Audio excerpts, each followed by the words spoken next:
Experimentamos casos de electricidad estática todos los días. Por ejemplo, caminamos a lo largo de un piso alfombrado en una habitación con calefacción durante el invierno y este generará suficiente electricidad estática para darnos una experiencia bastante impactante cuando toquemos la perilla de la puerta. Si esta descarga repentina de electricidad no daña el cuerpo humano, pues no así ocurre con los dispositivos electrónicos, que son sensibles a las descargas electrostáticas. Es posible que los dispositivos electrónicos sean dañados por este motivo. Es imperceptible para el cuerpo humano, no así para los dispositivos eléctricos o electrónicos. En este curso vamos a arrojar luz sobre las fuentes de este tipo de electricidad y proporcionaremos las directrices sobre la prevención y control de ESD. ¿Qué significa ESD?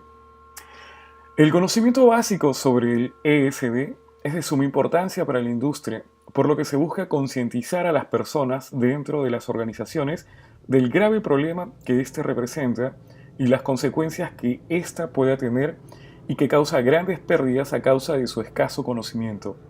Por eso, en este curso se pretende poner a su alcance conceptos básicos para que los identifique y sean de gran utilidad a cada persona que esté relacionada por su tipo de trabajo o simplemente por su protección personal y, por qué no, que sea de utilidad en su vida diaria, para que se puedan entender fenómenos que muchas veces son cotidianos y nos afectan incluso en el hogar. Entonces, ¿qué es electricidad estática? Se define como una carga eléctrica causada por un desequilibrio de electrones en la superficie de un material. Este desequilibrio de electrones produce un campo eléctrico que se puede medir y que puede influir en otros objetos a distancia. Luego de entender qué es electricidad estática, es importante más definir qué es descarga electrostática, ya que ésta se define como la transferencia de carga entre los objetos en diferentes potenciales eléctricos. En la naturaleza vamos a encontrar nuestro mejor ejemplo. Aquí, en un rayo. El rayo es una poderosa descarga natural de electricidad estática. Generalmente los rayos son producidos por partículas positivas en la Tierra y negativas en nubes de desarrollo vertical llamadas cumulonimbus. Cuando este tipo de nubes alcanza la parte más alta del cielo, las cargas positivas de la nube atraen a las cargas negativas. Este movimiento de carga a través de la atmósfera constituye los rayos. Esto produce un efecto de ida y vuelta. Se refiere a que al subir las partículas instantáneamente, regresan causando la visión de lo que los rayos bajan. Un rayo puede generar un potencial instantáneo de 1 gigawatt, 1.000 millones de vatios. ¿Cómo se genera la electricidad estática? La electricidad estática siempre es debida a un desequilibrio entre electrones y protones, es decir, entre las cargas positivas y las cargas negativas en la materia. Normalmente, en las acciones que nosotros realizamos en el transcurso de nuestra vida, en un día cotidiano, en un día normal, sin darnos cuenta, estamos generando corriente de este tipo. ¿Cómo lo hacemos? Mientras nos vestimos, mientras nos peinamos, mientras frotamos nuestras manos contra el rostro, mientras nos estamos cambiando, etcétera, etcétera, etcétera. Por ejemplo, vamos a ver en el cuadro a continuación que tenemos niveles de potencia de carga de estática que se generan por caminar sobre el suelo, sobre un piso de vinilo. Vemos a un varón que está sentado en un banco de trabajo, cuando tomamos una bolsa de plástico o al sentarnos en una silla con espuma. Vemos que la humedad del ambiente también es bastante importante en este tipo de coeficiente de inducción de voltaje. Entonces, vemos por ejemplo que caminar sencillamente sobre un piso de vinilo genera una carga de 12.000 voltios si es que la humedad relativa es de 10 al 25%, mientras que en una humedad del 65 al 90%, el voltaje que nosotros generamos es de 250. ¿Sí? Como vemos en las tablas, son acciones cotidianas las que nosotros realizamos. Y como ya hemos explicado anteriormente, estas cargas no afectan al cuerpo humano. No obstante, sí afectan los circuitos eléctricos, los circuitos electrónicos y los derivados de ellos. Por ejemplo, los componentes de circuitos integrados, ya sean de silicio o ya sean de germanio. Los materiales con los que tratamos en nuestra vida están formados básicamente por dos cosas, por átomos y moléculas. Y recordemos que estos son eléctricamente neutros porque tienen el mismo número de cargas positivas que de cargas negativas. Ahora bien, el fenómeno de la electricidad estática requiere una separación sostenida entre las cargas positivas y negativas. Uno de los principales motivos por los cuales se genera esta carga se conoce como el fenómeno de inducción, de la separación de carga por contacto. Recordemos que cuando estamos haciendo mención a que un elemento es inducido por otro, significa que físicamente no lo está tocando. Basta con que nos acerquemos, basta con que lo recemos o basta cierta cercanía en un contacto de un elemento que pueda transmitir cierta corriente para que estemos generando un campo de inducción. Ahora bien, en este modelo de inducción los electrones pueden ser intercambiados entre dos materiales, ¿sí? Y además los materiales que tienen unos electrones débilmente ligados tienen tendencia a perderlos, mientras que los materiales que no tienen llenan las capas externas de electrones que tienen tendencia a ganarlos. Este fenómeno es conocido como la triboelectricidad, que estaremos viendo en algunos momentos, y da como resultado que uno de los objetos que se han puesto en contacto quede cargado positivamente, mientras que el otro se carga negativamente. La polaridad y la cantidad de la carga neta que queda a cada material cuando se separan dependerá de sus posiciones relativas en una tabla triboeléctrica. Vamos a verla a continuación. Esta es la escala triboeléctrica o la tabla triboeléctrica. Vamos a darnos cuenta de que el efecto triboeléctrico es un tipo de electrificación causado por el contacto con otro material. Por ejemplo, el simple frotamiento directo.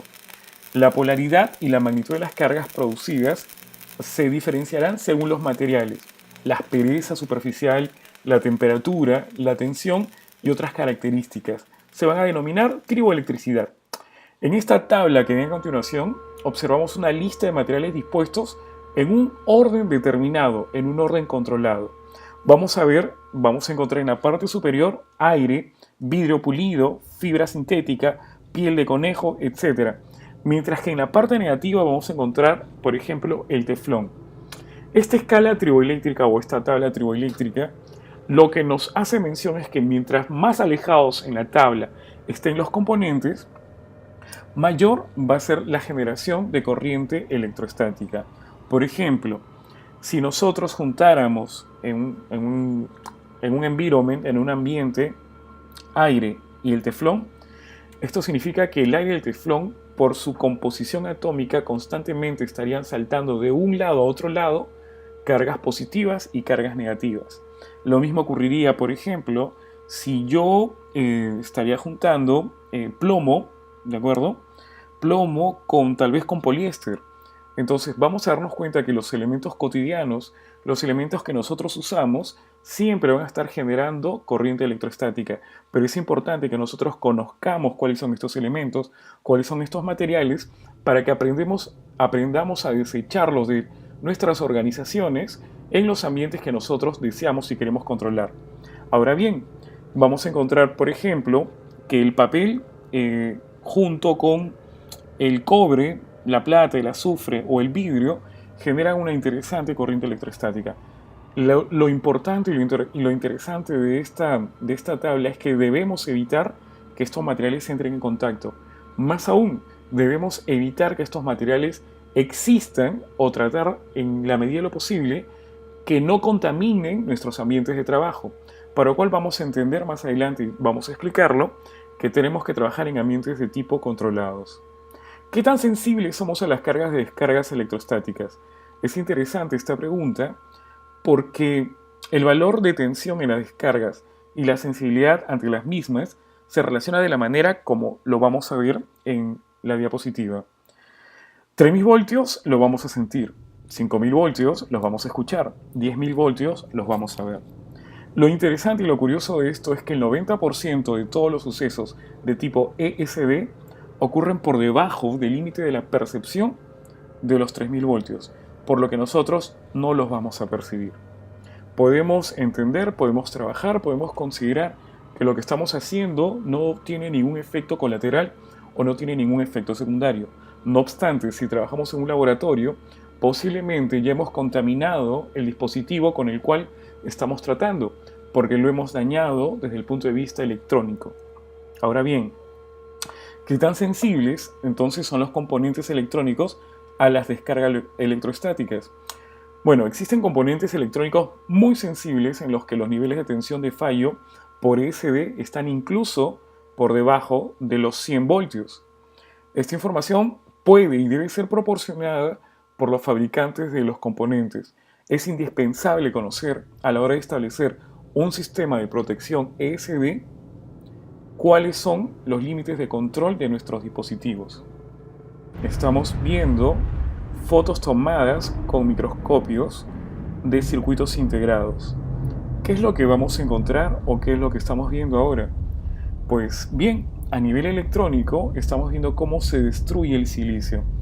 Los circuitos integrados por lo general tienen capas. En estas capas tienen trillones de transistores que están ordenados de manera tal que nosotros podamos realizar las funciones típicas de una compuerta. Ahora bien, cuando ocurre un rayo, cuando se da un arcocircuito dentro de un circuito integrado a consecuencia de una carga electrostática, inmediatamente ese circuito integrado o ese dispositivo o ese componente va a quedar inutilizado.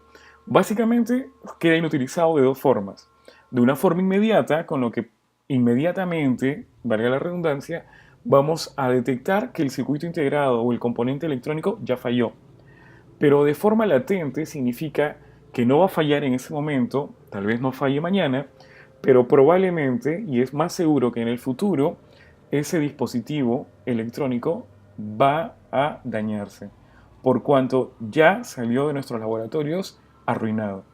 El hecho de que no lo podamos ver, eso no significa de que no ocurra.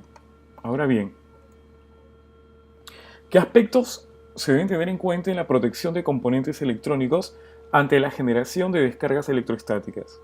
Como ya habíamos anunciado anteriormente, evitar la acumulación o generación de cargas eléctricas.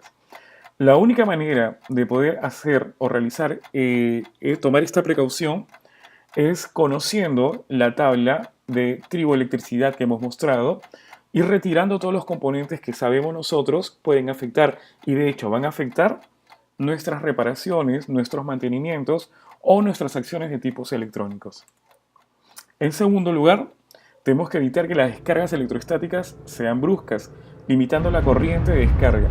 Por lo general, para este punto, nosotros empleamos elementos de tipo que puedan condicionar la electricidad y podemos direccionar básicamente hacia una fuente, hacia un punto de tierra, todas estas cargas espurias o esta corriente de basura que pueden dañar nuestros dispositivos.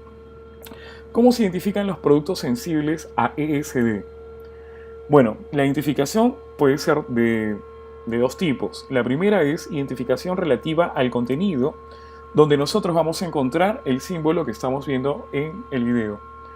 Esto nos quiere decir de que el material que contiene esa bolsa, esa caja, o básicamente el empaque en el que haya venido, pues es sensible a corrientes ASD y están cubiertos o están protegidos por un material que los están aislando.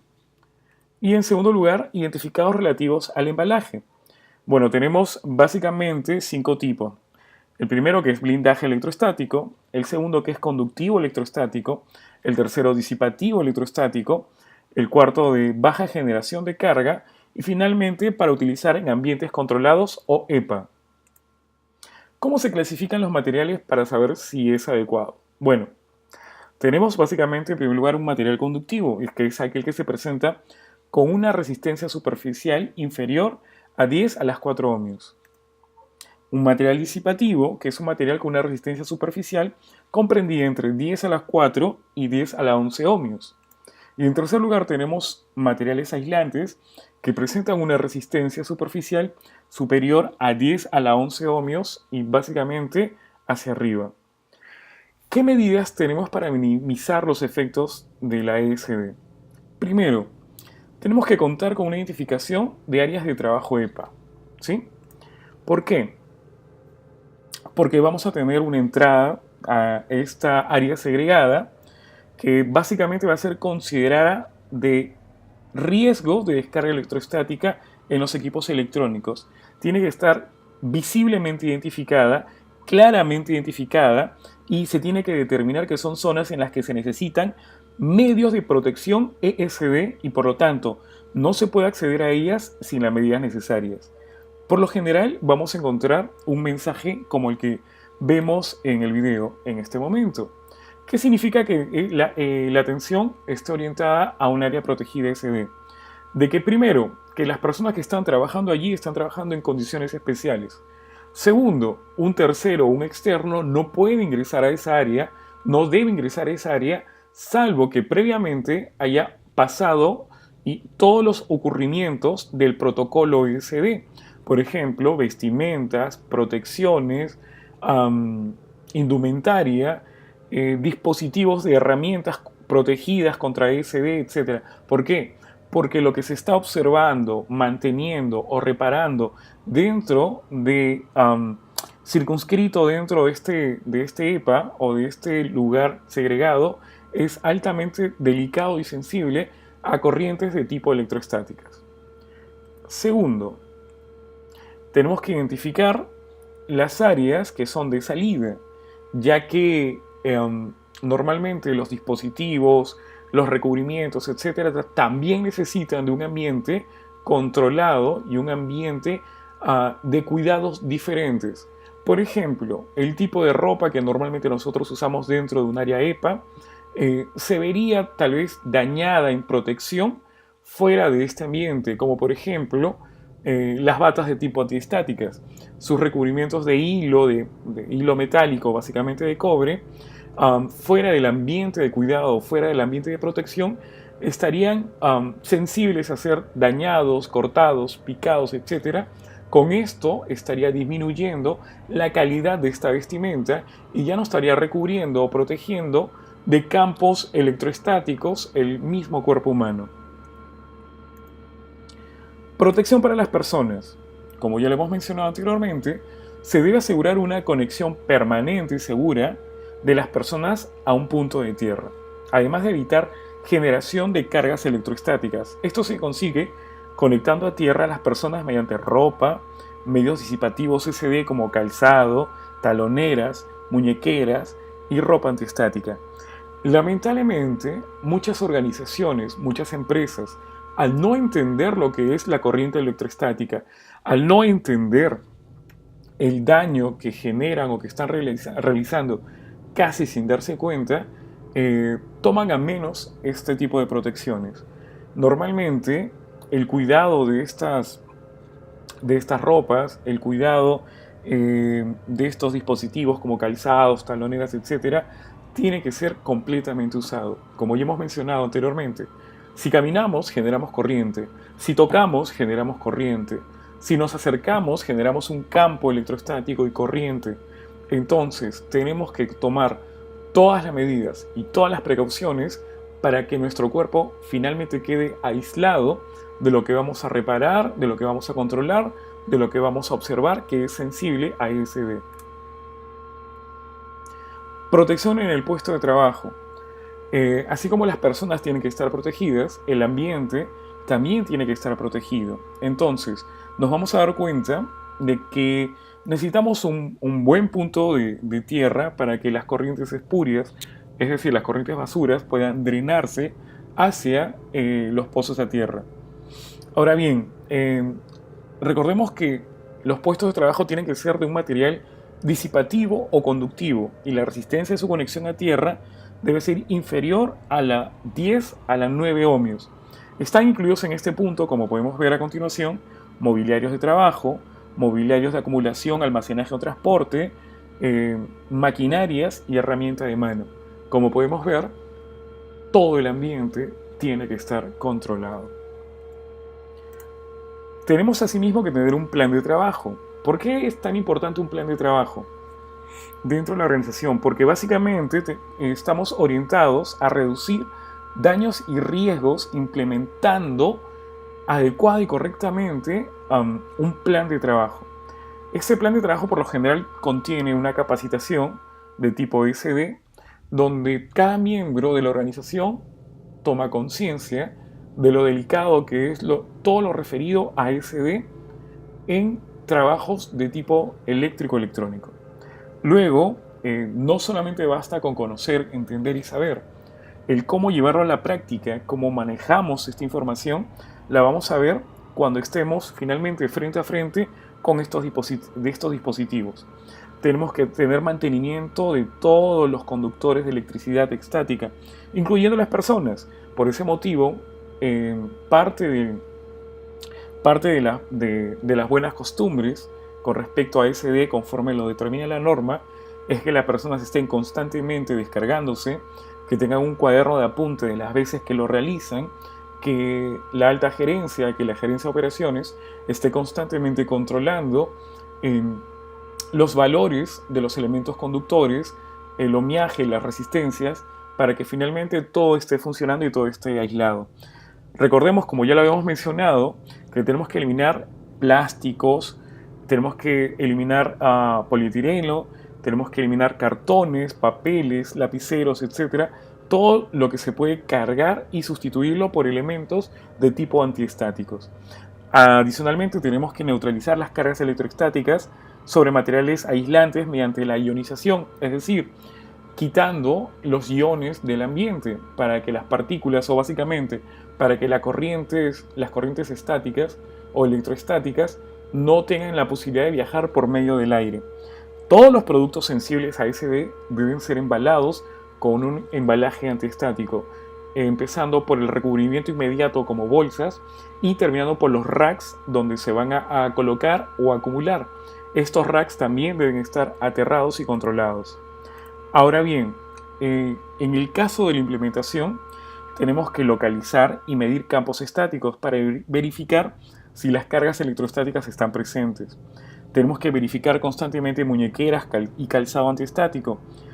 Tenemos que conocer la superficie de la conexión a tierra para verificarlo cada determinado tiempo y tenerlo como un ambiente controlado. Tenemos que verificar los ionizadores para, como ya hemos explicado, el aire o básicamente el vacío no sirva de conducto de paso de los electrones.